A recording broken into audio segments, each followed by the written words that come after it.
Près de 10 millions de Français sont en situation de handicap d'après l'INSEE. Comment leur garantir une égalité des droits, une égalité des chances? La loi de 2005 fixe des objectifs.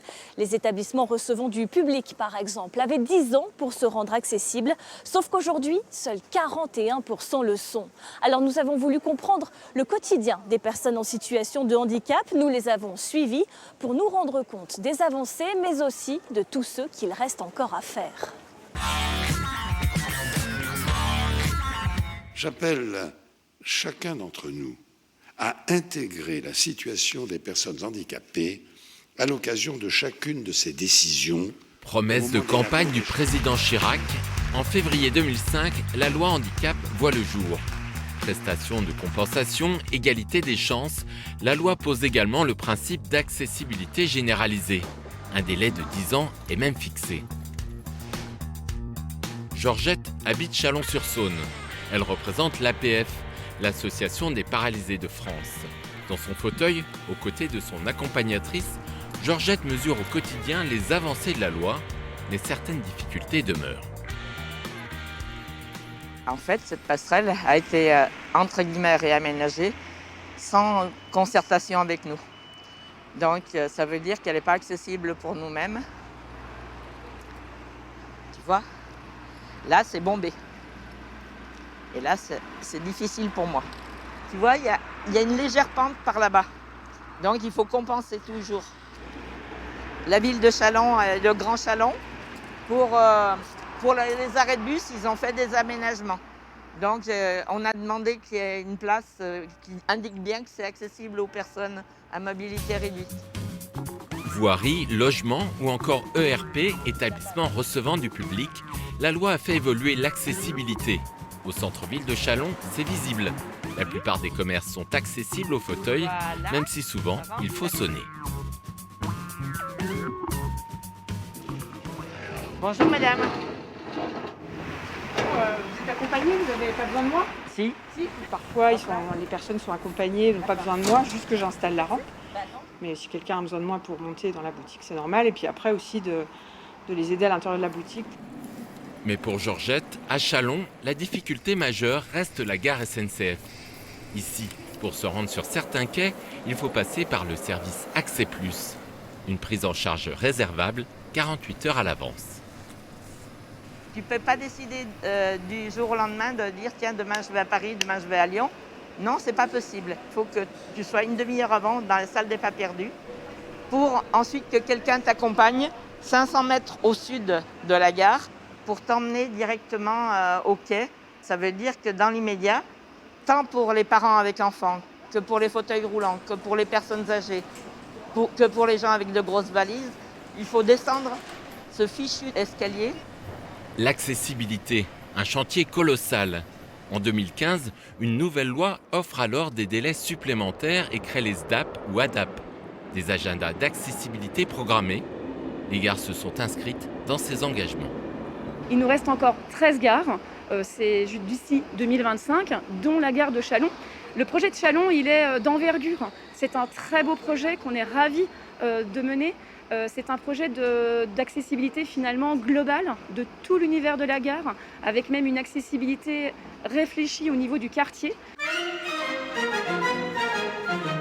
À Vallon, Lons-le-Saunier, Dijon, dans notre région, une vingtaine de gares sont en chantier ou ont terminé leur mise en accessibilité.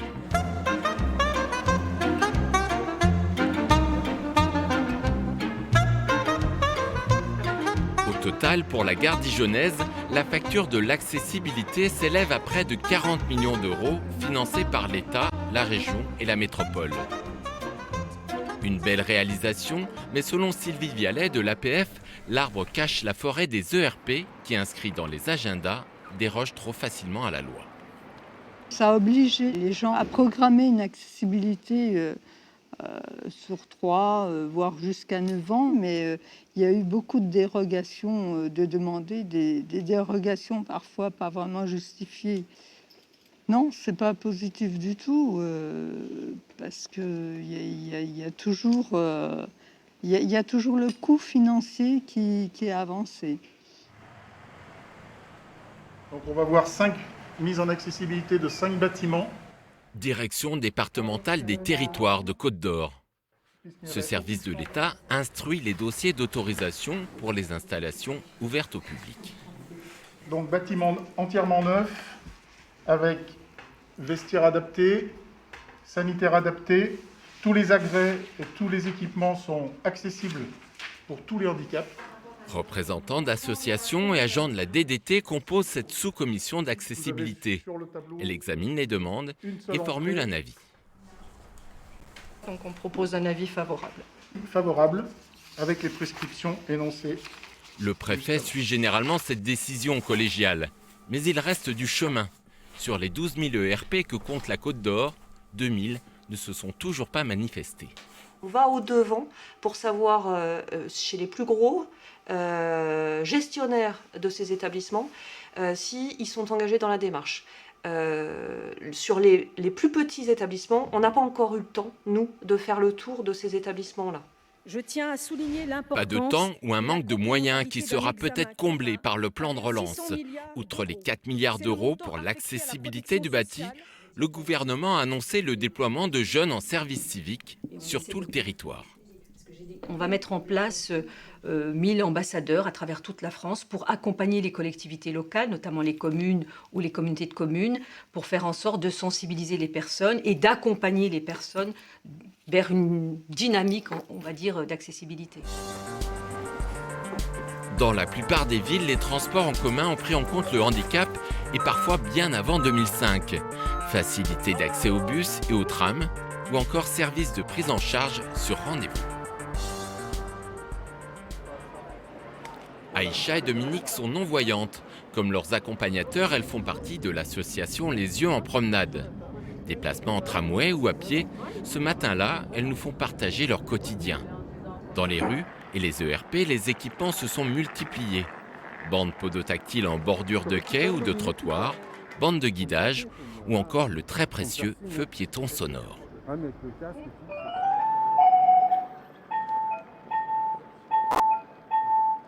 La sécurité avec le feu sonore, elle est assurée parce qu'on entend le bruit, on entend le petit jingle qui nous dit qu'on est sécurisé. Par contre, quand on traverse les rails du tram, là on est en danger et soit on est très très à l'aise dans le déplacement, ce qui n'est pas toujours le cas, soit on fait une demande d'aide, c'est-à-dire il faut trouver un bras pour nous aider à traverser.